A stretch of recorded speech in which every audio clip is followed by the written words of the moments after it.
Yeah, I'm just going after Marissa and what she said. If you don't have to get a divorce, please don't. It is the absolute most awful process you can go through.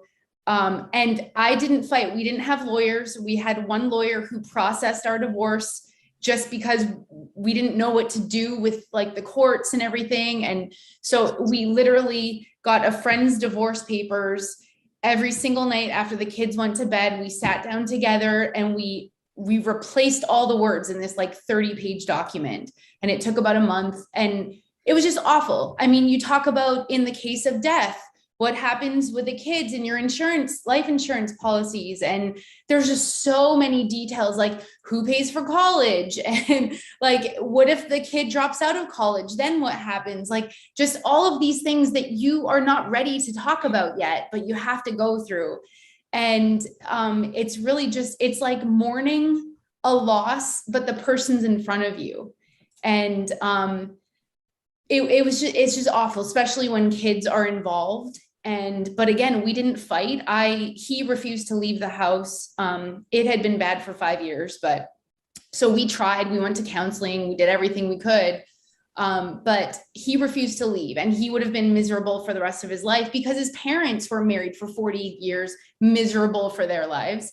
Whereas I came from a divorced family where they're happy now divorced and they're friends. And so it's just two different perspectives, and neither one of them are right or wrong.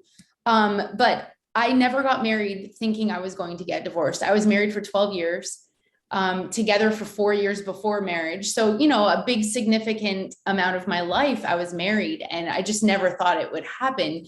But it's still 2 years out, and I've moved on. I have a new significant other, and I'm just still, it still is painful. And I'm the one who initiated everything. So if you don't have to do it, don't do it. And the next piece of advice is don't fight over things or money. You can make more money, you can buy more things.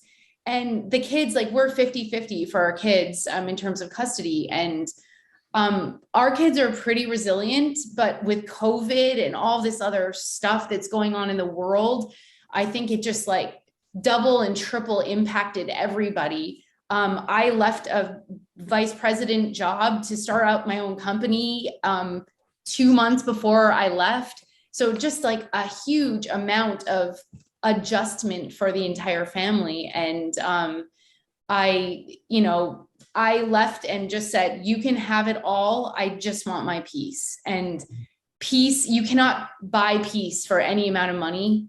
And I'm happy the way things, turned out. I feel a whole bunch of relief now. And the lawyer who helped us process the divorce said that in 20 years of her career, she has never, ever had such a peaceful couple divorce each other in New Jersey. So I feel good about that, but it was still absolutely the worst thing ever. So if you don't have to get divorced, don't. Amongst other comments that probably to like in the grand scheme of things, I feel like it's accumulation of a whole bunch of things. And sometimes it's a tiny little insignificant minor thing that might just be that straw that broke the camel's back. And that's how it was for me. It was like, holy, I can't do this anymore. And so it was just a comment. It was a comment that was made that was disrespectful.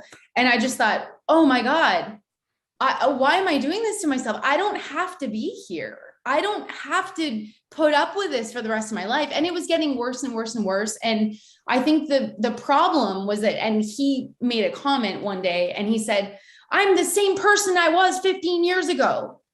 And I said, that's your problem. Your problem is we never evolved together. I've done so much growth internally as a human being, personally and professionally. And he wasn't there along that ride for me. And I wanted him to be. And I asked him to be my teammate, support me. And I was along for the ride throughout his career, trying to get tenure. He was a professor of chemistry and trying to get tenure at a university for 7 years of 7 days a week. And I felt like a single parent with the colic children at home. And, it was just like, I was there for you, but you weren't there for me. And I know this is going a lot longer than what you anticipated, Paul, but Oh, it's yeah, okay. just a minor comment that just, I was like, okay, I'm done. So it built up.